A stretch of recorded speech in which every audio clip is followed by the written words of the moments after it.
మీ అందరికి నా వందనాలు. అందరు బాగున్నారండి? దేవుని మాటలు చెప్పుకుందాం. యేసయ్య మీకు తోడుగా ఉండగాక.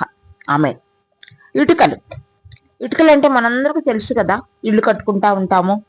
మరి మా వైపు అయితే ఇటుక బట్టీలు అంటారు. మట్టితో చేసి వాటిని మరి ఊకబెట్టి కాలుస్తూ ఉంటారు నిప్పుతో. ఇదే ఇటుకలు ఆదికాండము 11:3 ఉంటుందండి.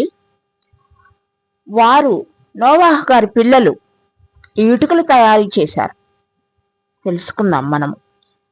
ఆదికాండము 11:3 మనము ఇటుకలు చేసి బాగుగా కాల్చుదుము అని ఒకరితో ఒకరు మాట్లాడుకొనిది.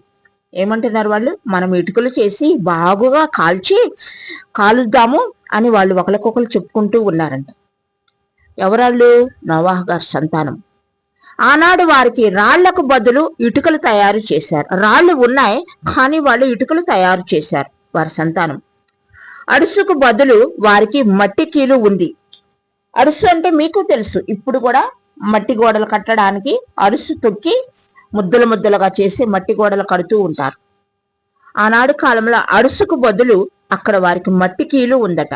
ఆ మట్టి కీలు సహాయముతోటి ఇటుకలు తయారు చేసి వాళ్ళు కట్టడం మొదలుపెట్టారు.